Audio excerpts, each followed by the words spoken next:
4일 뒤에 북한군 담화 후에 발표한 특별한 이유가 있으십니까? 특별한 이유는 없고요. 그 사안의 경중에 따라서 1시간 뒤에 저렇게 제가 똑같은 상황인데 발표를 했거든요. 이번에 발표 못한 이유가 있냐 이거죠. 이번에도 바로 즉각했습니다. 당일날 했다고요?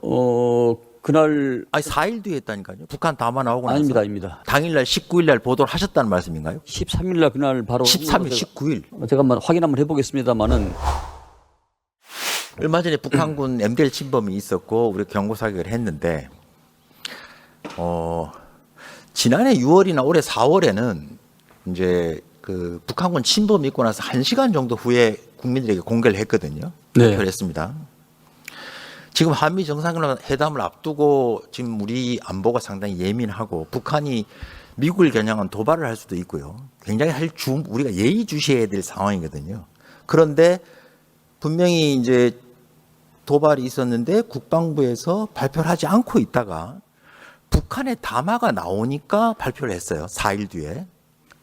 저건 옛날, 그렇죠. 저렇게 되죠. 19일이고 23일인데요.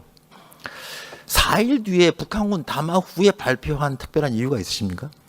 네, 특별한 이유는 없고요. 예전에 관행에 비추어 보면은 MDL에서 총기나 이런 문제가 있을 때는 그 사안의 경중에 따라서 국민들한테 즉각 발표할 때도 있었고 또 발표 안 할 때도 있고 그랬습니다. 근데 유사한 사례를 제가 봤더니 작년 6월, 올해 4월에는 1시간 뒤에 발표를 했던데요. 그때는 여러 가지 MDL 소위 말하는 두 국가론 이후에 국경화 작업을 하는 이런 과정에서 아니 저 표를 한번 보십시오. 올해 4월에 했던 거. 올해 1시간 뒤에 저렇게 제가 똑같은 상황인데 발표를 했거든요. 이번에 발표 못한 이유가 있냐 이거지. 이번에도 했습니다. 예? 이번에도 바로 즉각했습니다. 당일날 했다고요? 그날 아니 4일 뒤에 했다니까요. 북한 담화 나오고 나서. 아닙니다. 그래요? MDL에서 약 10m 월선했을 때 바로 했습니다. 저 19일 날 침범을 했는데 저 발표가 23일 날 북한이 나오고 우리 합참이 다시 23일 날 저렇게 보도를 했는데 당일 날 19일 날 보도를 하셨다는 말씀인가요? 국방부 합참에서 침범이 있었다고? 제가 13일 날 그날 바로 13일, 19일. 제가 한번 확인 한번 해보겠습니다만은 좋습니다. 하여간에 그날 두 번째는 예. 그 북한군이 몇 명 넘어온 거죠? 북한군이 최초에 7명 정도로 월선한 걸로 알고 있습니다. 전체죠? 네. 7명? 예. 우리 군은 수명인데 유엔사에서 수십 명으로 발표를 했거든요. 근데 합참에서 다시 처음에는 조금 확인이 잘 안 됐는데 그것은 확인했더니 수십 명이 맞다 이렇게 확인을 했는데 그러니까 좀 저런 횟수가 좀 빈번해 가지고 당초에 저희들이 10발의 총기를 아니 넘어온 사람이 몇 명이냐 넘어온 북한군이 최초에 7명 예. 왔을 때 저희들이 경고 사격을 했다는 얘기입니다. 예. 6번의 경고 방송을 하고 바로 그러니까 넘어온 게 수십 명은 맞고요. 7명입니다. 7명 최초에. 아니 전체적으로 최초 뭐 뒤를 떠나서 그러니까 유엔사 발표가 맞습니까 그러면? 그렇습니다. 예. 그럼 수십 명이 맞는 거네. 예, 예. 그 뒤에 이제 좀 일단에 근데 그 얘기를 딱 들으면서 국민들이 볼 때는 왜 이렇게 4일이나 늦게 했을까? 또 수십 명이라고 유엔사 발표하는데 왜 우리 군은 수명이라고 얘기할까? 이걸 보면서 뭔가 자꾸 축소하고 뭔가 감추려고 하는 것처럼 인상을 받거든요. 그런 건 아니시죠? 그렇지 않습니다. 그렇지 않죠. 전 정권, 과거 정권에도 마찬가지였고요. 그 MDL 총기나 이런 네. 문제에 대해서는 여러 가지 현안의 판단에서 즉시할 때도 있었고 또 며칠 지나선 때도 있었고 또 아예 안 한 때도 있었고. 북한은 보니까 우리 보고 엄중한 도발이라고 얘기를 하는데 적반하장이라고. 우리 군은 그에 비해서는 좀 발표 내용이 좀 약한 거 아닐까요? 그렇지는 않습니다. 그래요? 왜냐하면은 MDL 선상 10m 월선했음에도 불구하고 저희들이 바로 경고사격과 경계사격을 했기 때문에 그렇게 해석은 좀 아니라고 판단합니다. 네. 다음은 이제 확성기 관련해서 제가 좀 여쭤볼 텐데. 네. 그 제가 알기로 네. 제가 그 6월부터 최근에까지 제 나름의 이렇게 설명을 좀 생각해 봤습니다. 네, 예. 이게 어떤 일일까? 네. 지금 국민들은 이게 증설된 건지 철거된 건지 숫자가 몇 개인지 뭐 떼었다 붙였다 한다 이렇게 헷갈려 하시는데 제가 한번 정리를 해볼게요. 여쭤볼게요 중간에. 네. 북한군은 늘 대남 확성기를 40여 곳에 있는데 이게 이제 조금 더 달기도 하고 학생기를 혹은 떼가지고 정비하기도 하고 이동 배치도 하고 이런 작업을 늘 해오는 거죠. 그렇습니다. 예. 그죠? 예. 그런데 문제가 어디서 생겼냐면 그 8일 날, 7일 날 우리 국내 언론에서 갑자기 우리는 철거했는데 북한군은 증설했다더라. 이게 보도가 나갔죠. 7일 날. 7일이 아니고요.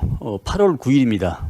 7일 날 보도를 한번 보시죠. 이 보도 나갔습니다. 잠깐 보도 보시고 7일 날 저 보도가 이렇게 나갔더니 갑자기 8일 날 합참에서 간담회를 요청했어요. 기자분들 오시라고. 왜 그랬겠어요?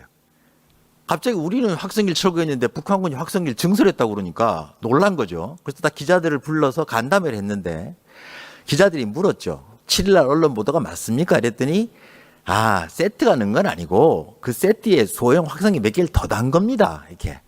그러니까 이거는 기존부터 해오던 그냥 그런 것이지 우리 철거에도 불구하고 북한이 확성기를 늘린 거로 하시면 이거는 정확하지 않습니다라고 이제 간담회를 한 거죠, 저게. 그래서 8일 날 보도가 저렇게 나갔어요. 의원님, 저 일정이 좀 약간 좀 다른데요. 예. 8월 9일입니다. 8월 9일 우리 날. 제가 말씀드릴게요. 네. 자, 7일 날 TV조선 보도가 있었고요. 8일 날 긴급히 간담회를 했어요. 국방부 오라고 해서. 저렇게 설명을 했습니다. 합참에서. 장관님 정확하게 제가 말씀드리는 건데 설명드리는 거예요. 그랬더니 9일 날 이제 다시 설명이 나왔어요. 9일 날 뭐라고 설명이 나왔냐 보십시오. 북한군이 오늘 오전에가 아니고 오전부터 일부 지역에서 확성기를 철거하고 있는 동향이 식별됐다. 저기서 오늘 오전에라고 하지 않고요. 오전부터라고 해서 마치 이제 시작되고 있는 것처럼 앞으로 이게 전체적으로 확산될지도 모른다는 뉘앙스를 주고 있어요. 표현을 보면 이제 급히 수습을 한 건데 제가 드리고 싶은 겁니다. 저도 부처에 됐었고 대통령실도 있었는데 8일 날 저 보도 나가고 나서 7일, 8일 보도 이후에 우리의 확성기 철거에도 불구하고 북한군 확성기 증설하고 있다는 보도가 막 퍼져나갈 때 오전에 보통 아침에 언론 점검회의 하시죠. 부처에서. 네, 합니다. 장관님 하십니까? 아니면 장관님 직접 하십니까? 직접은 않고 차관들 상황에 그렇죠? 따라서 보고 봤습니다. 예. 제가 예상을 해보니까 7일, 8일 보도가 나오고 나서 안에서 많이 시끄러웠을 것 같아요. 우리가 확성기 철거하고 이러는데 북한이 말이야 같이 호응을 못할 망정 증설하고 있다고 기사가 나가면 어떡하냐. 도대체 이게 정신이 있는 거냐 없는 거냐 얘기를 했을 것 같아. 제가 볼 때.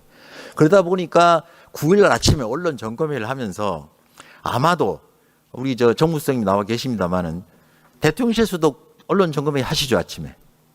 비실장 주재를 하시죠. 네, 그렇습니다. 그러니까 제가 궁금한 거는 9일 날 아침에 아마도 많이 요란했을 것 같아요. 이 정신들이 있다 없다부터 해서 사실관계 뭐냐 대응해라라는 지시가 있을 것 같고 부랴부랴 9일 날 오후에 합참에서 다시 문자를 띄웁니다. 문자 내용이 뭐냐 하면 두 개소에서 철거하는 게 약간 저는 보이고 오늘부터 오전부터 하고 있고 이게 전체로 확산될지는 좀 봐야 되겠다 이렇게.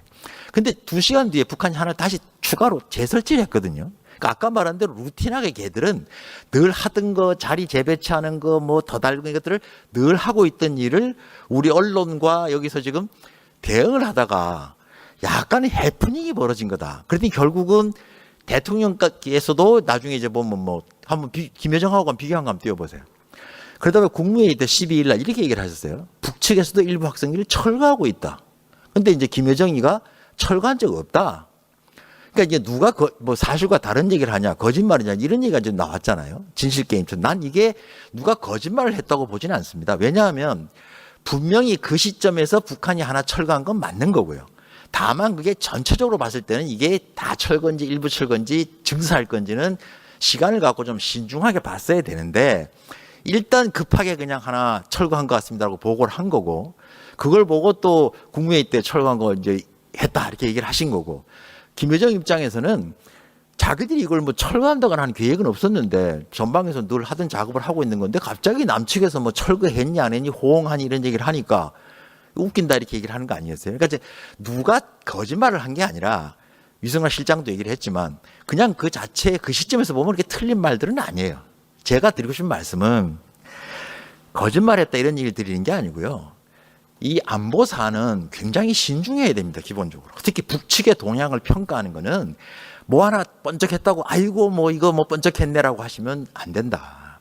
우리가 섣불리 하면서 김여정이 저런 얘기가 나온 거 아닙니까? 그러니까 좀 신중하게 보시고 추이도 좀 보시고 뭐 이런 게 있는데 좀 지켜보자라든가 뭐 그렇게 급하게 뭐 우리 조치에 호응했다고 그렇게 언론에 얘기를 해야 우리 대북 정책에 힘을 받는 것도 아니잖아요. 우리 국민들이 오히려 혼란스러울 뿐이다. 그러니까 제가 드리고 싶은 말씀은 FTA도 그렇고 이 확성기도 뭐 북한의 도발도 그런데 앞으로 한미 관계든 외교 관계에서도 또 우리 안보 사안에서도 아무리 초반에 뭐 성과를 내는데 좀 급하고 마음이 급하실 수 있겠는데 그렇게 우리끼리 급하다고 되는 게 아니잖아요, 일이. 그런데 우리만 급해가지고 저렇게 계속 국민들에게 뭘 던지면 그 국민들 혼란스럽지 않습니까? 그러니까 제가 당부드리고 싶은 거는 뭐 옳다 그러다 지금 뭐 진짜다 가짜다 이런 얘기를 드리는 건 아니고요. 우리 외교부든 국방부든 외교안보 부처들 특히 지금 한미 정상회담 이렇게 이루어지고 하는데 앞으로도 어떤 북한의 반응을 평가하거나 이런 거 할 때 좀 신중하게 그리고 뭐 좀 지켜보자 하면 될 일을 뭘 벌써 철거했다 안 했다 이렇게 얘기해가지고 뭐 저렇게 이상한 또 김여정 말이 나오게 하고 꼴이 우스워지는 그런 일이 좀 없었으면 좋겠다. 그런 말씀에서 그런 차원에서 앞으로 좀 신중하게 해주시면 좋겠다. 그 말씀을 좀 드리고 싶습니다.